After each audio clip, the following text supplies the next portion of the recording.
ये बीजेपी को कहां से उखाड़ेंगे जहां उनका कोई नामो निशान नहीं है। कांग्रेस की जड़ें मजबूत हैं, वहां जाकर के कांग्रेस की बुराई करके कांग्रेस को नुकसान पहुंचाना चाहते हैं और बीजेपी को इनडायरेक्ट फायदा पहुंचाना चाहते हैं। राम राम जी सारा ने साथियों, इनेलो के एक साथी ने मुझे कानूनी नोटिस भेजा है कि मैं इनेलो को बीजेपी की बी टीम क्यों कहता हूं।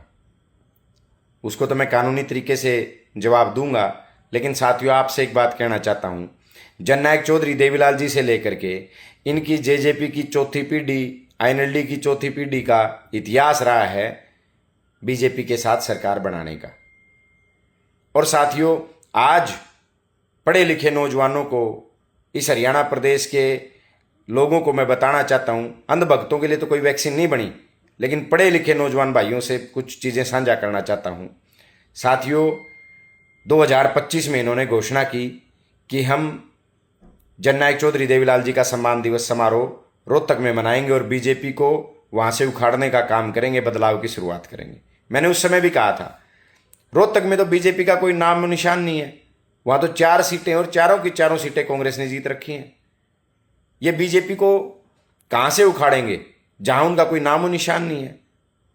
लेकिन कोई बात नहीं, 2026 में यानी कल इन्होंने घोषणा की है कि हम जननायक चौधरी देवीलाल जी का सम्मान दिवस समारोह नूंह में मनाएंगे और वहां से बदलाव की शुरुआत करेंगे।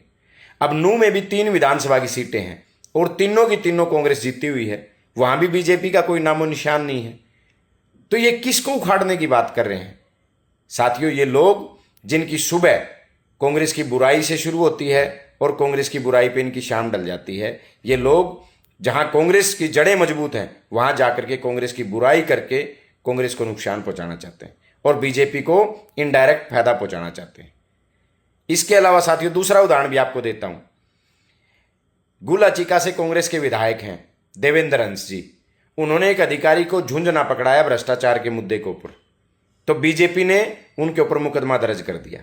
और इनेलो के एक विधायक ने रोहतक में एसपी को, डीसी को और बाकी अधिकारियों को मां बहन की गालियां तक दी, उनके ऊपर कोई कार्रवाई नहीं हुई। क्यों? क्योंकि इनको बीजेपी ने खुली छूट दे रखी है कि आप जिसको मर्जी गालियां दो, जिसको मर्जी अपमानित करो, आपको खुली छूट है, आप कांग्रेस के वोटों में सेंधमारी करने का काम करो। ये हालात इनके आज साथियों हैं।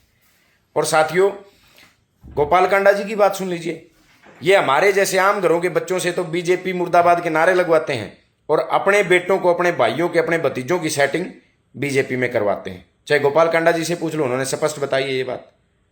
तो साथियों, मैं तो केवल एक बात कहूंगा, जिन लोगों की सुबह, जिन लोगों की शाम कांग्रेस विरोध में होती है, और आजकल इन्होंने मुझे निशाने पर रखा हुआ है और इनकी मैं पीड़ा समझता हूं। ये सोचते थे कि जस्सी पेटवाड़ इनकी दरी बिछाएगा, इनकी दरी बिछाने के लिए पैदा हुआ है, और नारनौंद के लोगों ने, कांग्रेस पार्टी ने मुझे टिकट दिया, नारनौंद के लोगों ने मुझे विधानसभा भेज दिया, तो इनको सहन कैसे होगा? अतीत भी ऐसा ही रहा है। कभी भी इन्होंने इस समाज के बच्चों ने, जिस भी बच्चे ने, इस समाज के बच्चे ने तरक्की करी, राजनीति में आगे बढ़े, इन्होंने उसके रास्ते रोकने का काम किया। आज भी यही हो रहा है।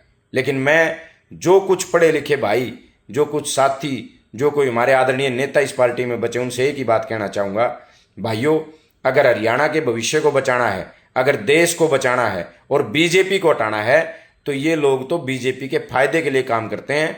आपको कांग्रेस के मंच पे आना होगा, जहां आपके काम को सम्मान मिलेगा, आपके काम को पहचान मिलेगी और इस देश और प्रदेश का भविष्य कांग्रेस ही है और कांग्रेस ही बीजेपी का विकल्प है। इसलिए साथियों, इन ABCD टीमां न छोड़ के कांग्रेस के साथ जुड़ो और बीजेपी को इस प्रदेश और इस देश से हटाने का काम करो।